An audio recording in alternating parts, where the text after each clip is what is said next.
Hi friends, welcome back to haunted hour. ఎప్పటిలాగే ఈరోజు కూడా ఒక హారర్ స్టోరీతో మీ ముందుకు వచ్చాను.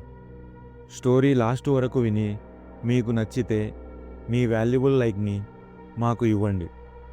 అలాగే స్టోరీ ఎలా ఉందో కింద కామెంట్ చేయండి. అలాగే నెక్స్ట్ వచ్చే మరిన్ని హారర్ వీడియోస్ నోటిఫికేషన్ల కోసం మన ఛానల్ని సబ్స్క్రైబ్ చేసుకోండి. పక్కనే ఉన్న బెల్ ఐకాన్ని క్లిక్ చేయండి. సబ్స్క్రైబ్ చేసుకుంటారని కోరుకుంటున్నాను. ఇక కథ మొదలు పెడితే, అభిషేక్ తన కుటుంబంలో ఉన్న ఆశలు నెరవేర్చాలని, మంచి ఉద్యోగం సంపాదించాలని కలలు కంటున్న ఒక అబ్బాయి. అతను బీటెక్ కంప్యూటర్ సైన్స్ పూర్తి చేశాడు. చాలా రోజులుగా ఉద్యోగం కోసం ట్రై చేస్తూనే ఉన్నాడు. చివరికి విజయవాడలో ఉన్న సాఫ్టెక్ సొల్యూషన్స్ అనే ప్రైవేట్ కంపెనీలో ఇంటర్వ్యూకి అవకాశం వచ్చింది. ఇంటర్వ్యూ ఉదయం 9 గంటలకు ఉంది. అందుకే ముందు రోజు రాత్రే ప్రయాణం చేయాలని నిర్ణయించుకున్నాడు. అతనిది తెలంగాణలోని ఓ సిటీ. అక్కడి నుండి విజయవాడకు బస్సు ఉంది. కానీ అదృష్టం అతనికి కలిసి రాలేదు. రాత్రి 8:30 అయ్యేసరికి అతను అన్ని ఏర్పాట్లు, ముందస్తు పనులు చేసుకొని బస్టాండ్కు వెళ్ళాడు. కానీ అక్కడ వెళ్తే బస్సు ఒక 10 నిమిషాల ముందు వెళ్ళిపోయింది అని తెలిసింది. అతను చాలా రిగ్రెట్ ఫీల్ అయ్యాడు. రాత్రి ఇంకొక బస్సు లేనందున ఏదైనా వేరే మార్గం వెతకాల్సి వచ్చింది. అప్పుడే అక్కడున్న ఓ వ్యక్తి చెప్పాడు, అయ్యా, రాత్రి 10:30 రుద్రాపురం గుండా విజయవాడకి ట్రైన్ వెళ్తుంది. మీరు ఇక్కడి నుండి బస్సులో రుద్రాపురం చేరుకోండి అని చెప్పాడు.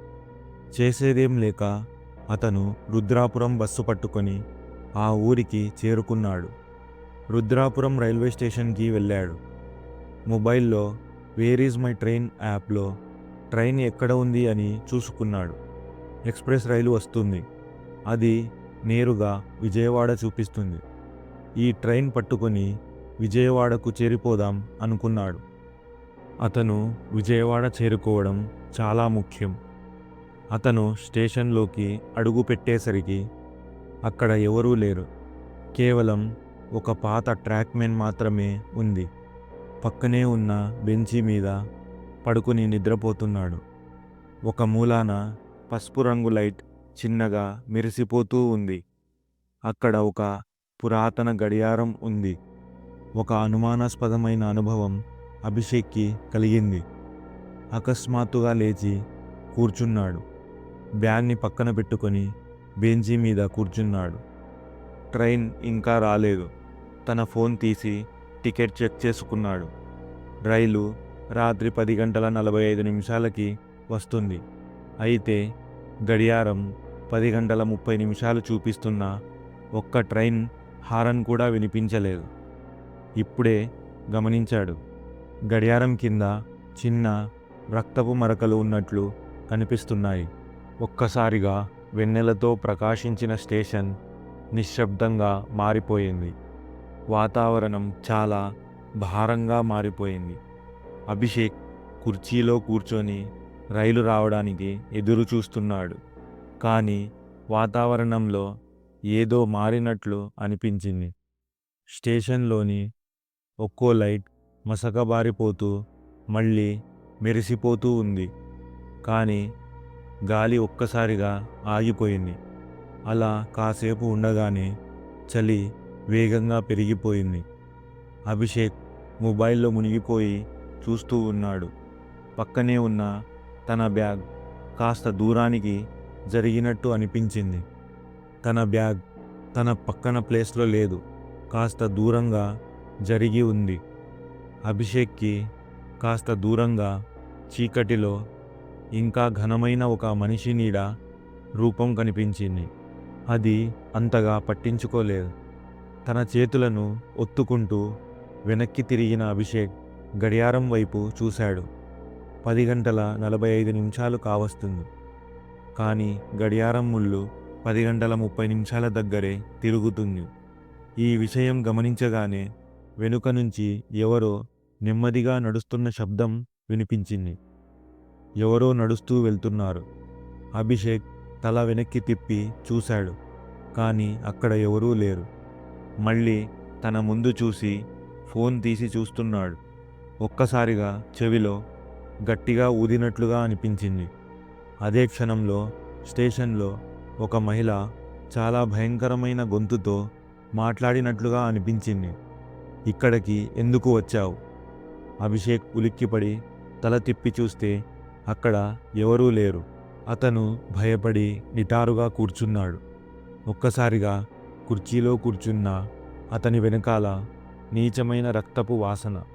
ఎవరో అతని వెనకాల నిలబడినట్లు స్పర్శ తెలుస్తుంది. మసకంగా ఒక నల్లటి దుస్తులు ధరించిన స్త్రీ ఆకారం కనిపించింది. ఆమె తల పక్కకు వంచుకుని ఉంది.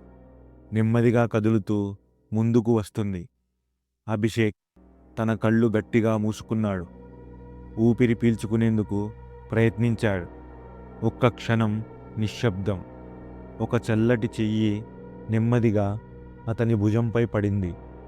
అభిషేక్ గట్టిగా గబుక్కున ముందుకు లేచాడు. కానీ ఆ చెయ్యి అతని చొక్కాను గట్టిగా పట్టుకుంది. చుట్టూ లైట్లు ఒక్కసారిగా ఆరిపోయాయి. స్టేషన్ అంతా నల్లగా మారిపోయింది. ఆ ఆత్మ గొంతు పట్టుకొని పైకెత్తింది. అతని కళ్ళు తిరిగి నేలపై పడిపోయాడు. 10 నిమిషాల తర్వాత ఒక్కసారిగా అభిషేక్ లేచి తన గొంతు చుట్టూ గట్టిగా ఒత్తిన చేతుల అచ్చులు గమనించాడు. ఒక్కసారిగా తన గొంతు పట్టుకున్న చేతులు గుర్తుకొచ్చాయి. అవి పూర్తిగా నల్లగా ఉన్నాయి. గోళ్ళు పొడవుగా, వాటి చివర్లో రక్తపు మరకలు ఉన్నాయి. అభిషేక్ ఊపిరాడక గాలి కోసం తడబడుతున్నాడు. అతని కళ్ళ ముందు ప్రపంచం బలహీనంగా మారిపోతుంది. ఆ సమయంలో ఒక భయంకరమైన రూపం అతని ముఖానికి దగ్గరగా వచ్చింది. అది ఒక చిత్తు అయిన మృతదేహం. ఒక కంటి గుండ్రంగా, తెల్లగా కనుగుడ్డు బయటకి వచ్చింది. మరొక కంట్లో ఖాళీగా చీకటి మాత్రమే ఉంది.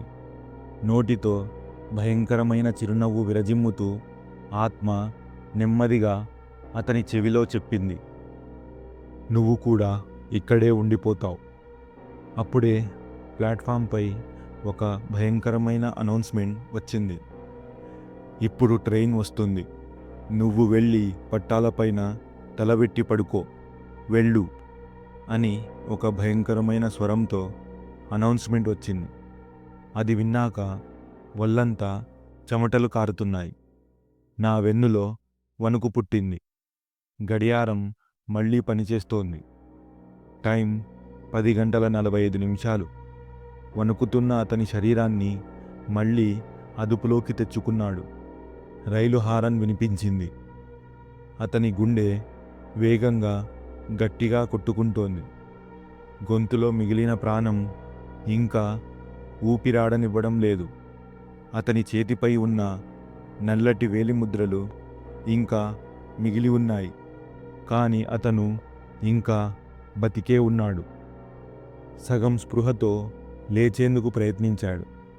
ఒక్కసారి తలపైకి లేపితే ముందు కంటే భయంకరమైన దృశ్యం ఎదురైంది. ఆత్మ భయంకర రూపం. ఇప్పటి వరకు మసకగా కనిపించిన ఆత్మ ఇప్పుడు స్పష్టంగా నిలబడింది. ఇది పూర్తిగా నల్లటి నీడలా గాలిలో తేలిపోతూ ఉంది. ముఖం పూర్తిగా గాయాలతో నిండిపోయి ఒక కనుబొమ్మ చీలిపోవడంతో లోపల ఖాళీ గుడ్డు మాత్రమే ఉంది. నోరు కాస్త తెరిచినప్పుడు దీని లోపల గోరంత పొడవైన పళ్ళు కనిపించాయి. ఒక్కసారిగా గాలిలో తేలిపోతూ నెమ్మదిగా అభిషేక్ వైపు కదిలింది. ఇక్కడికి వచ్చిన ప్రతి ఒక్కరూ నాశనమైపోయారు. నువ్వు కూడా తప్పించుకోలేవు. అది విన్న అభిషేక్కి ఒక్కసారిగా వెన్నులో వణుకు పుట్టింది. కాళ్ళు చేతులు కదపలేకపోతున్నాడు. అభిషేక్ ఒంటరిగా ఉన్నాడు.